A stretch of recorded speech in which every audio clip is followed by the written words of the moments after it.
Pois falo ainda no dia 12, né? Sexta-feira, agora pela volta das 19 horas por aí. Pois morreu mais um, né, cara? David Hockney. Um pintor, um artista plástico, um cara realmente influente na arte contemporânea, né? Um inglês. Esses dias eu estava vendo um documentário dele, né? Muito interessante. Um cara que trabalhava com cores fortes, né? Com o cotidiano, com as cenas de homoafetividade, né? Uns dizem de homoeróticas. O cara que trabalhava a questão da luz, do movimento, né? Mas um crítico importante, né? Das coisas do cotidiano que ele expressava na obra de arte, né? Como todo artista, no começo o cara não era muito bem compreendido, né? Especialmente quando ele resolveu estabelecer quebras, né? Produziu obras icônicas que tu olha assim, parece que um troço simples, né? Mas não é, o cara na piscina, né? Com aquelas cores, né? Com aqueles reflexos, aquela coisa estática, mas que quando tu te pega na observação, tu vê assim que ele consegue trazer um movimento ali para dentro, né? Um negócio interessante, né? Mas um artista que se construiu a partir de um postulado que eu acho correto, né? Não cedeu. Ele não cedeu. Sabe? E o mundo da arte hoje em dia está muito complicado, né? Hoje em dia não, sempre teve, né? Se a gente for analisar o mercado, né? A necessidade das opiniões autorizadas, né? Quem diz o que pode ser comprado, quem diz o que é bom, o que não é bom, né? O que é adequado ou inadequado, o que é o belo, o que é o feio, o que expressa, o que não expressa, o hiperacadêmico, como é que ocorre, né? Como é que ele acontece. O fato é que existem coisas que trazem consigo determinados critérios, que são critérios civilizatórios, né? Quem melhor trabalha isso é o Bourdieu, né? Pierre Bourdieu, quando ele escreve o julgamento, a distinção, né? As capacidades que nós adquirimos como civilização ao observar a obra de arte, fundamentalmente, né? E em que medida esta agregação de valores civilizatórios nos permite tirar daquilo que observamos elementos úteis para a vida. Mas quando eu falo úteis, eu não estou dizendo funcionais. O deleite, a tristeza, o choque, a simples alegria, o simples gozo. Isso tudo são coisas úteis para a humanidade.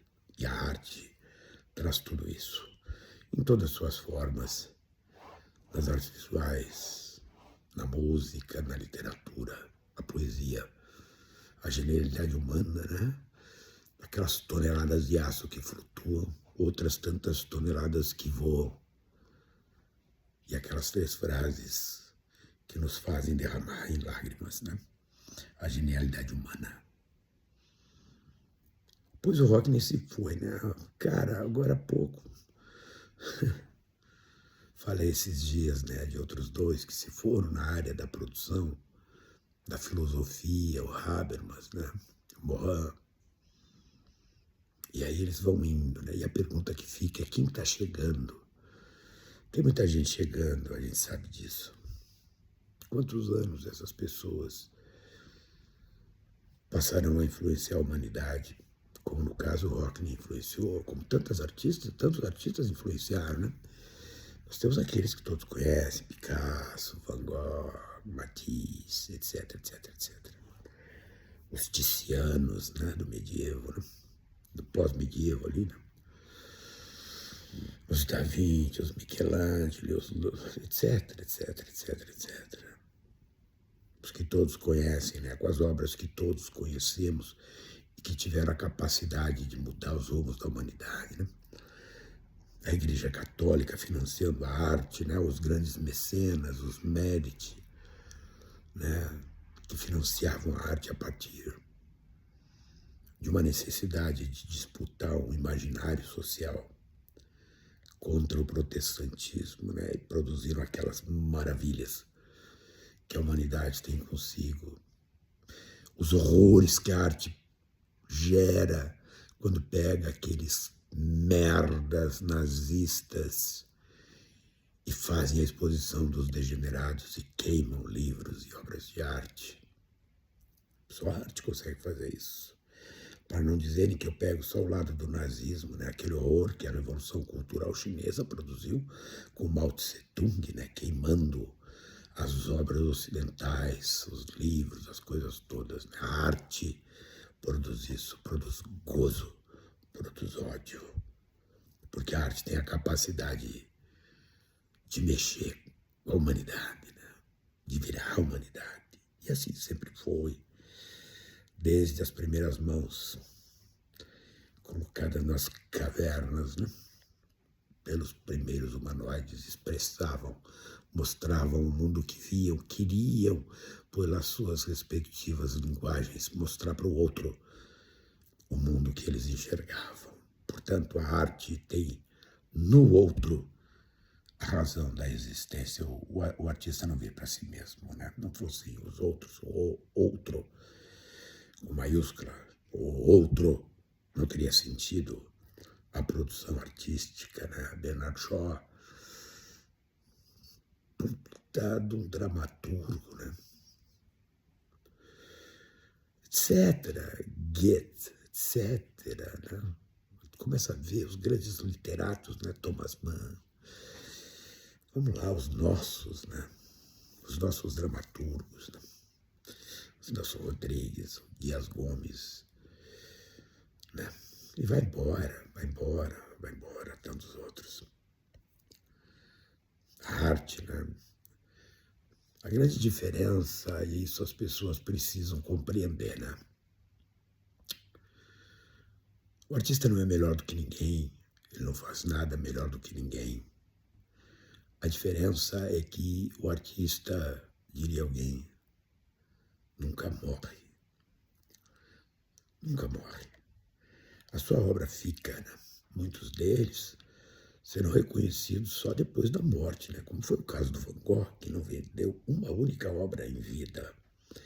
E olha o que esse cara produziu de revolução no pós-impressionismo, né? O artista não morre, né? A carne velha é que vai embora, apodrece e tal. Olha o Lucian Freud, né? Que aquele cara produziu o negócio, a figura humana, né? Com aquela intensidade, com aquelas cores, com aquela forma de expressão, né? E assim eu podia passar por vários tantos, né? Estou falando alguns assim que são do mundo da arte mais figurativa, que eu curto mais, né? Mas podia falar de Pollock, né? Podia falar do Kandinsky, né? O pai do abstracionismo, etc, etc, etc. Mas eu venho aqui para dizer isso. Mais um que se vai, né? O Dave Horney. 88 anos, né? Uma produção intensíssima. Na verdade, corrigindo, ele não se vai, né? A obra dele é uma afirmação. Como a obra de tantos artistas nossos, né? Como Portinari, de Cavalcanti. Vou falar dos clássicos, né? Dos nossos literatos, tá?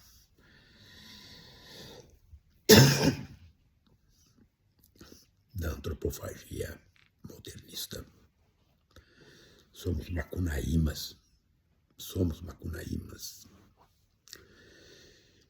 Né? Precisamos ser macunaímas cada vez mais. E a arte, para finalizar, ela tem um negócio que a gente não tem como fugir. Ninguém consegue passar indiferente diante de uma obra de arte, de um livro, de uma música, de uma pintura. E a cada obra de arte que nos confrontamos, com cada obra de arte que nos confrontamos, vai acontecer mais ou menos como aquela obra do Bosch, né, Hieronymus Bosch, que está lá na Espanha, né? Aquela coisa, aquele tríptico, o Jardim das Delícias Terrenas, né?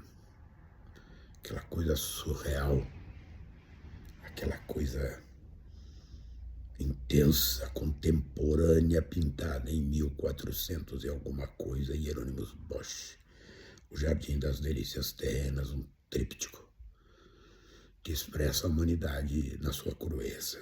Portanto, minha gente, não tem como, primeiro, viver sem arte, segundo, ser indiferente a ela, e por último, não tem como não lamentar a perda de uma grande referência nas artes visuais do nosso tempo. Vamos que vamos. 12 de junho.